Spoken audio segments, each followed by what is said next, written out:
What is up, YouTube? What is up, Canada? Matt McKeever here, and this is going to be another episode. We've decided this is going to be a reoccurring weekly feature where we're just going to talk about crypto. Obviously, we're going to be a little bit biased towards Bitcoin, especially likely when we've got Crypto Tim on the channel as well. So we've got Tim back on the channel. Actually, I know that you may hate that nickname. That's just who you always are in my mind, Tim. But that's fine. Okay, I don't mind it. And so, yeah, we've got Tim back on. We're just going to be chatting more about Bitcoin, cryptocurrencies, NFTs, and just kind of anything in this space, guys. And one of the things I want to highlight for everyone that's watching this at home, I know that sometimes people see one aspect or one opinion of mine and it feels polarizing, or it feels maybe sometimes like there's a disconnect. So I just want to really be straightforward and clear on this. When we're talking about Bitcoin or cryptocurrencies or blockchain, I think it's really interesting, but I'm scared that there's a lot of stupid money that's just rushing in blindly. And one of the things that regularly concerns me when I hear that is people are like, well, Bitcoin's $50,000 or whatever the price may be at that moment in time. This other coin is a penny. If it does what Bitcoin did, then I'm going to be the next billionaire. And it's just like, the moment we start having those conversations, it shows a lack of maturity, in my opinion, in regards to the level of research you've done. So again, it's really important people understand. I think that there's individuals, and Tim, is one of those that is investing or actively choosing to accumulate Bitcoin. And I may applaud that decision for them, while someone else may take the exact same steps. And I may say, like, I actually think that's a stupid idea for that individual. And I guess before I even get into some of the stories you've got for us today, Tim, the one thing that I regularly hear coming up on some Clubhouse chats that I sit in on is people talking about the problem is, like, right now, a very common thing is people saying put 1% in Bitcoin. And I'm actually cool with that on the surface, 1% of your net worth into Bitcoin. But my real fear is that the people that are going to do this are going to get shook loose if they do it blindly without any real intentions or purpose. And so whether it goes up or down, they'll probably have their Bitcoin shaken loose, right? Like, as in, if it doubles right after they buy it, they're going to want to cash out. Yeah. Or if it halves by 50%, they're going to want to panic sell and at least get some of their money out. And both those, I think, missed the point of what a lot of the more serious Bitcoin accumulators or investors or what hodlers are focused on. So do you mind maybe just riffing on that first, Tim, and then love to chat about some of the stories you got for us? Yeah, absolutely. I mean, I think that's why people preface these kinds of conversations with, this is not financial advice. I mean, we're not regulated, and it's not advice because these aren't good ideas and because they aren't worthy of study. It's because they don't apply to every person's situation individually, because you may want that money sooner than we want the money in terms of like a time preference type of thing. So yeah, definitely a good point that, understanding your own psychology as an investor, when Bitcoin is not necessarily or not until very recently offered by your financial planner. The financial planner is often there to talk you off the ledge from doing something stupid because you haven't thought it through fully, because you're not an investor professionally. So yeah, I definitely think that we've seen it with the Wall Street bets type of thing as well, where you either have diamond hands or you have paper hands. Yeah. And even folks like Dave Portnoy, Barstool Sports, he had to do a mea culpa about having sold his Bitcoin 2 days ago in terms of that.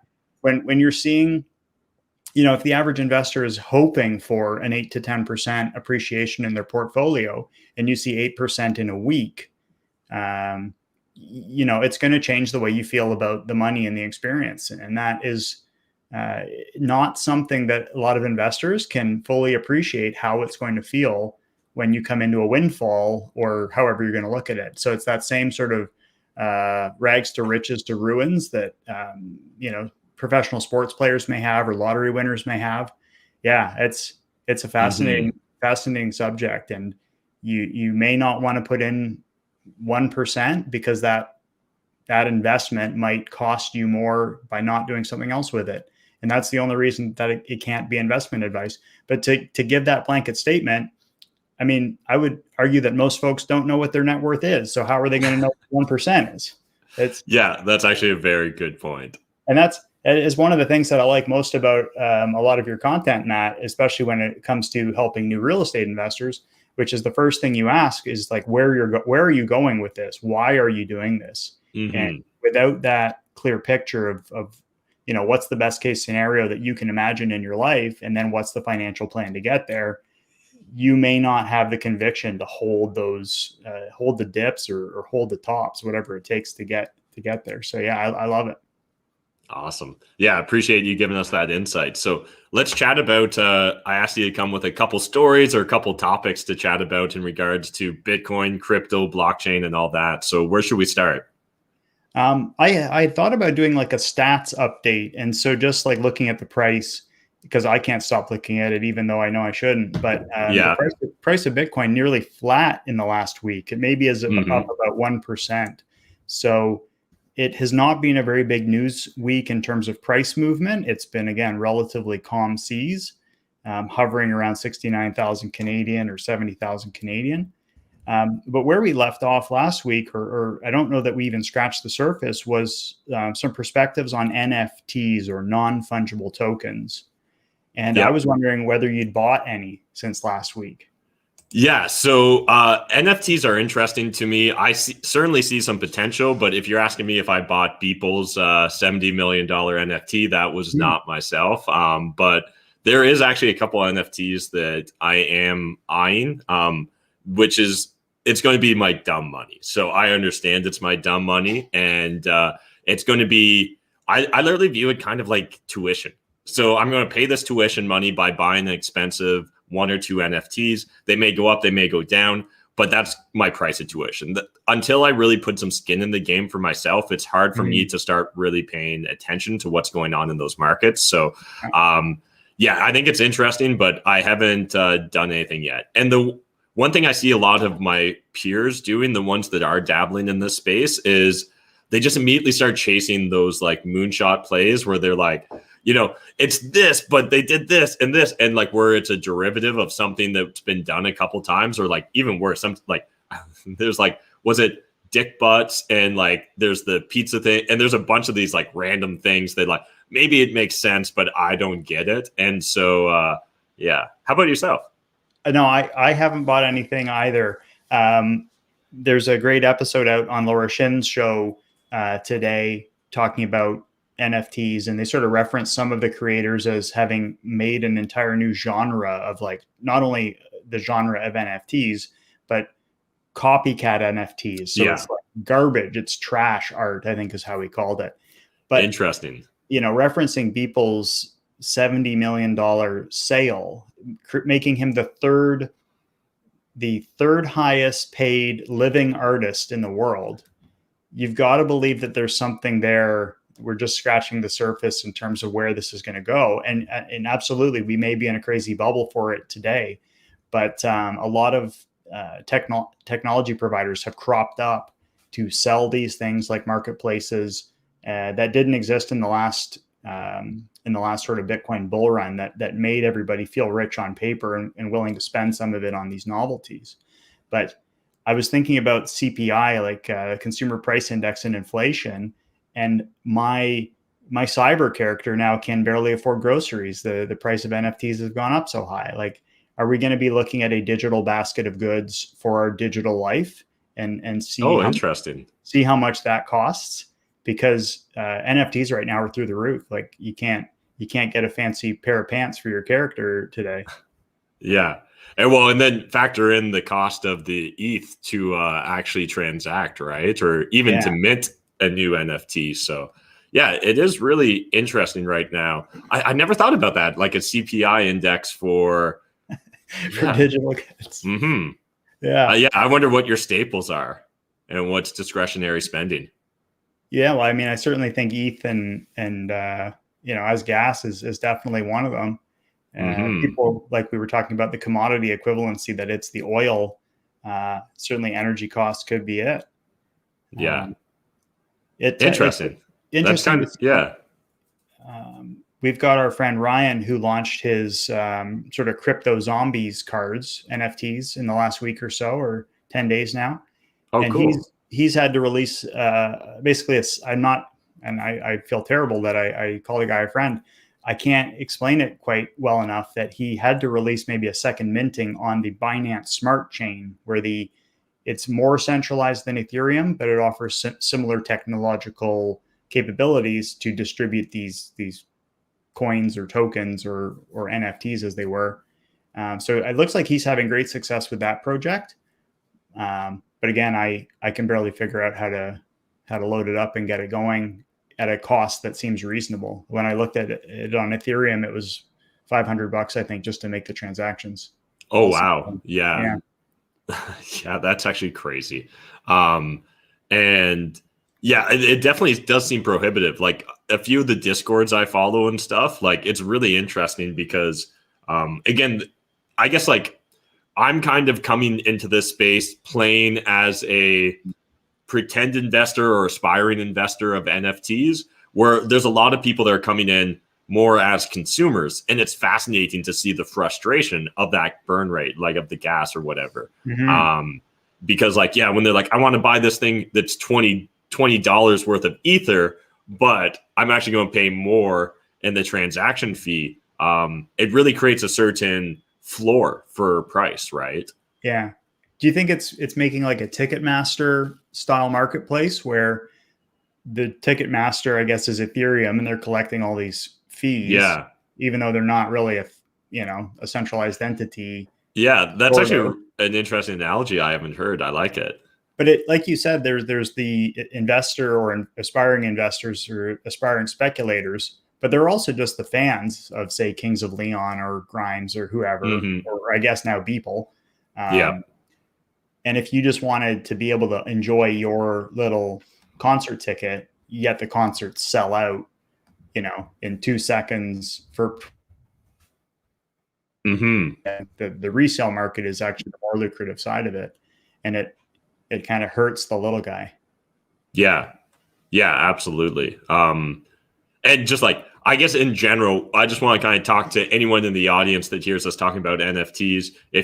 We chatted a little bit about it last time, but I think it's important to just put out there for context. There are so many projects going on there that you really do need to understand what's going on with that specific project. There's way too many people that are just jumping on the bandwagon or train of, it's this, but that, or it's this, but cheaper. And it's just very concerning, I think. But anyways, yeah. So haven't bought any NFTs yet, but I am maybe moving some money around, and probably in the next, you're not going to be here next week. Probably by the next time you're back, we may have something to chat about. Awesome. All right. What else do you got for us, Tim? It's tax time. I was done my taxes like the first week of February or whenever the day you're allowed to submit them. I hate to know that I'm lending the government money for free, but if you have cryptocurrency, it is absolutely taxable, and you should be aware of the rules and regulations about that. And it just happens to be that you're a CPA, so we can get great tax advice from you, even though this is not tax advice. Yeah, so obviously definitely not going to be specific tax advice, but I do love chatting about these things in high-level abstractions, right? So I think the first thing people need to understand in any endeavor where you seek to make profit, you need to understand you've always got a silent business partner, and that business partner is the government. That's pretty much true of almost every country on the planet at this point in time. And it's definitely true for those of us in Western countries. So here in Canada, they are going to want their cut. Now, one thing that I think people may sometimes discover a disconnect with is not realizing the difference between capital gains and generating active business income. And so that's something I would really encourage individuals to sit down.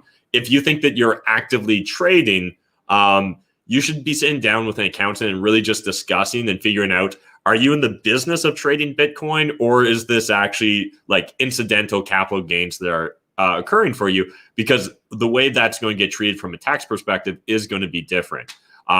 So similarly, when we're often talking about, landlords selling a piece of real estate, if you entered into it with the intention of flipping it, that's probably going to be perceived to be active income or taxable income, not a capital gains. Whereas if you bought it with the intentions of buy and hold, and then later circumstances, situations changed, and you decide to sell the property, well, in that case, that is likely a capital gains, and our tax treatment's very different, as well as even potentially some of your input costs may vary depending upon whether you're in the business of actively trading Bitcoin or any other cryptocurrency. But certainly, the moment you take profit, there's going to be a taxable event there. So the moment you've got any, like the moment you exchange, I think that this is another thing. I haven't read deep into this, so this is definitely not tax advice, but understand, I think a lot of people are probably assuming that if I've got one currency, one cryptocurrency, and I exchange it to another cryptocurrency, unless I exchange to cash or cash, like a true cash equivalent, that there's not going to be a taxable event there. I personally wouldn't jump to that conclusion, and I'm not sure every auditor would either. So it's really important you guys sit down with your tax professionals. If you are doing a lot of trading, if you're taking a lot of activity in this realm, you can't be going to H&R Block guys for your tax advice. You need to be sitting down with someone where you can have a real conversation. Again, understand that the moment you decide that you're serious about this, you need to get serious about all the different aspects of it, right? So maybe on a future video, I saw we had a question. We can talk to Tim about like safety, right? And protecting your Bitcoin. I think that's a really important part. You know, the classic saying, not your keys, not your coin or whatever. But we also need to really understand the tax implications. And then finally, if you're really like a Bitcoin maximalist, are you actually holding it in a tax effective manner, right? I could imagine right now some businesses saw what Tesla did and they're like, oh, or they follow MicroStrategy and they're like, that's cool. We're going to put some of our cash into Bitcoin instead. And that may be a good choice. That may not be a good choice. But we've also got certain tests here in Canada to determine whether you've got an active business or a passive income or a passive business. And like, let's say you bought Bitcoin 10 years ago in your company and you're like, we're just going to buy 100 coins and we'll just sit on it. It's no big deal. Just kind of throw away money. Well, like if it's actually ballooned at this point in time where it's the bulk of your assets on your balance sheet, that could actually put your business offside, even though that wasn't necessarily your intention. You might have literally acquired it just thinking of it as a cash equivalent, but it's evolved into a very significant portion of your balance sheet. So again, talk to your accountants for specific tax advice. But if you see, like if you're getting above 5-10% of your company's assets are in Bitcoin or another cryptocurrency, there's a good chance you may be jeopardizing all your business income to being perceived to be an ancillary to the actual Bitcoin or cryptocurrency investment, rather than it being vice versa.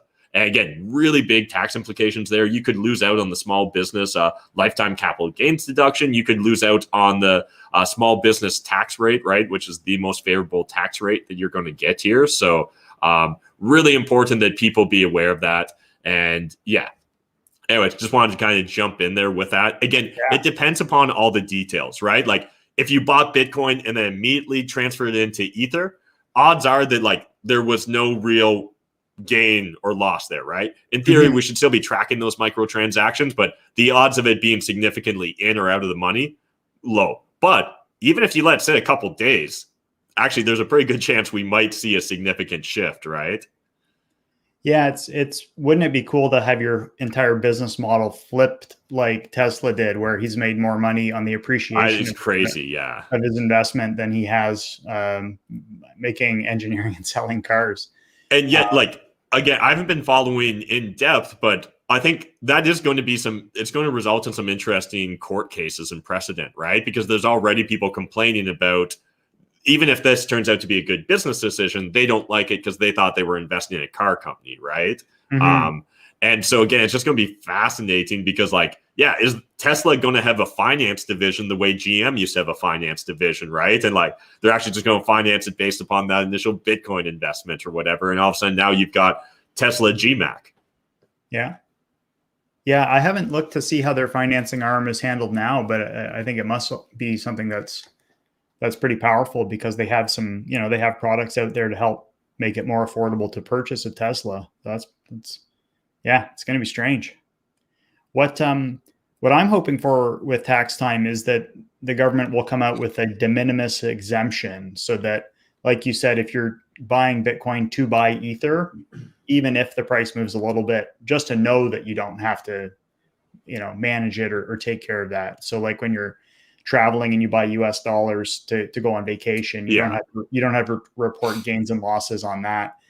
But so far, nothing yet in that realm. And just a reminder that the ledger is permanent with Bitcoin. So will we see changes to the 7-year interesting. audit Yeah. period, or how might that work? Because they'll be able to go back and look further with crystal clear records rather than now, where you very likely won't see them ready to enforce anything within 7 years because they've got to deal with all the CERB and everything else that we've cooked up for ourselves in the last year.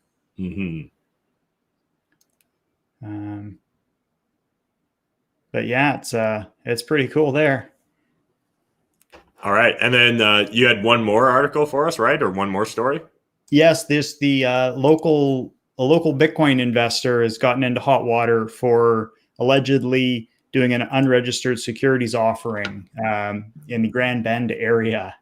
And I didn't realize, but Matt has a special connection to Grand Bend as well. So he is a bit more aware of the whole scenario than even I am. But yeah, I kind of found it funny when you brought this up because I had been paying attention. So I'm actually going to pull up a screen share here. Hopefully I don't screw up the entire live. I think I'm pulling it off.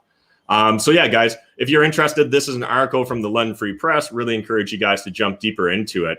But I guess just high level, I don't remember when he originally started investing back in my hometown of Grand Bend, but I want to say it was 4 or 5 years ago.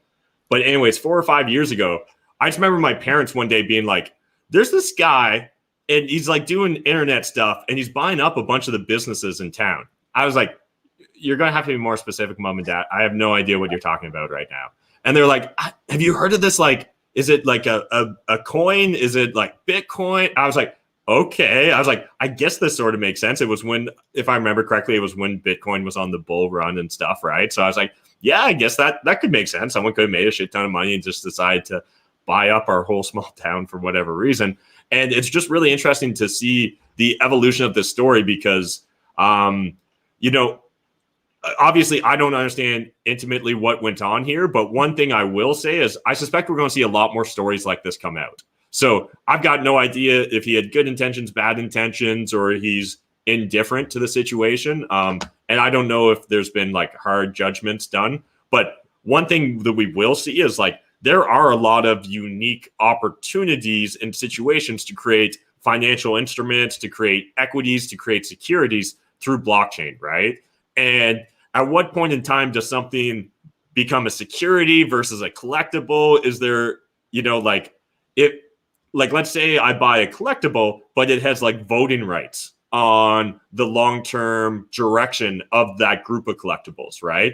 At that point in time, is this more of a security because I can help try and influence the value or the direction of this NFT or whatever it happens to be, right? So one, I think we're going to see a lot of companies that won't read this article. A lot of small business owners won't read this article. They'll see an opportunity to create essentially some sort of security-like instrument, and they'll immediately go to market with it, raise a bunch of money. And again, it may take years before regulators catch up to it. But I suspect that especially during this bull run right now, give it 3 or 4 years and there's just going to be a wave of articles coming out about all the crazy NFTs and shitcoins and altcoins and securities that were released or issued during this current bull run. So again, I just think it's really interesting. Encourage anyone that wants to check it out to dive deeper into this article. One thing they talk about is the token itself was called Dignity. And I forget where it shows, but at one point in time, I think it topped out at 30 cents a coin. And it's now trading at less than 1,000th of a cent, if I remember, or something like that. So again, the reason I bring this up isn't I have no idea about the Dignity coin. So I'm neither saying good things or bad things, although it seems like it hasn't paid off for those that got into it.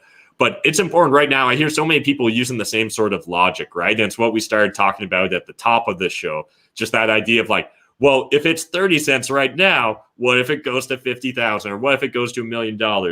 And those are just false equivalents, right? You're just arbitrary. It'd be like me being I bought a house in, middle of nowhere, Ontario. It's 100,000. Imagine if it goes to $1 million, a single family house in Toronto. It's well, that's a really stupid thing to say. Like, it just doesn't actually make any sense whatsoever, because Toronto's a different location. It's got different demands, different supply, different da-da-da-da. And I think it's really important that everyone at home, as you're starting to educate or learn about cryptocurrencies and Bitcoin and blockchain, that, again, you spend some time to actually understand what's going on in my local market, what's going on with that specific coin that you're considering investing in. So any thoughts or anything you want to add on that front there, Tim? Absolutely. So again, the specific allegations I think that are being made by the Ontario Security Commission, the OSC, is that it's an unregulated security that he's sold. And if you want to do more reading, you can read about the Howey test, which is an American, I guess, I don't know what I'm trying to say. It's a US legal test about what is a security and what isn't. And it typically involves something like an investment of money into a common enterprise with an expectation of profit, largely from someone else's work.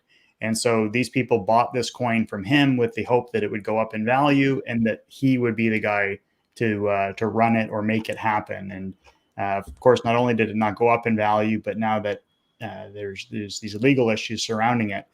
But when we look at the SEC, the Securities and Exchange Commission, which is the US regulator, they have extra jurisdictional reach, meaning that even if you do this in Canada, if you sell to Americans, you can be brought into US courts. So you are going to want to make sure that what you are buying and what you're selling is not a security, or if it is, it has some sort of exemption, which there are a couple of ways through. But just for clarity, again, of the, say, 9,000 cryptocurrencies that exist, the SEC has only come out to say that maybe 3 or 4 are not securities: Bitcoin, Ethereum, and some of the stable coins that can be used by banks for transfer. So there's 9,000 others that could have enforcement like this as soon as they get time to catch up to do it. Yeah.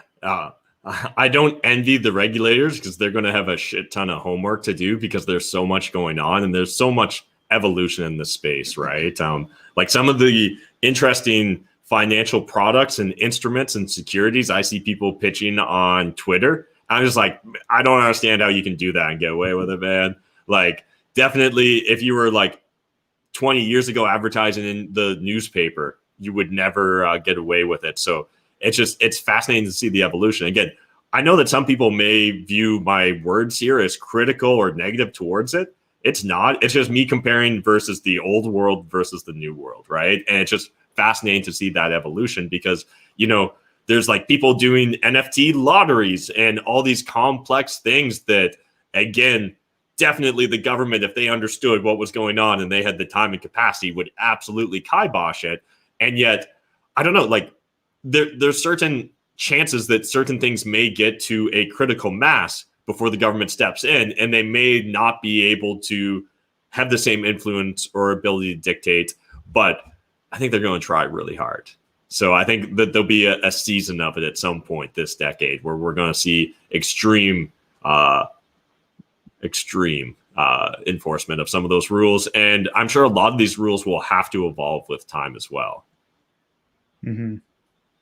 Awesome, Tim. Well, I guess before we look to wrapping up, anything else you wanted to talk about or mention in regards to the world of cryptocurrencies, Bitcoin, NFTs? No, that covers me off for this week. And I'll hope that the price is way higher in 2 weeks from now when I speak to you again. All right. Sounds good. Well, in the meantime, I'm probably going to be dollar cost averaging a little bit into it. And for me, I am right now taking the mind of BTC or bust. We're just really focusing on accumulating that right now. But I'd always love to hear you guys. What projects are you following? What coins are you chasing? What coins are you hoping become your moonshot? Let us know in the comment section. Hope you guys get value from this. If you did, smash that like button, hit subscribe, and follow along with me and Tim everywhere on social media. Your handle is the handle we've got here, right, Tim? Yeah, awesome. Tim Felsky. And my handle's my handle. So we'll see you guys in the next video. Appreciate it. And thanks, guys.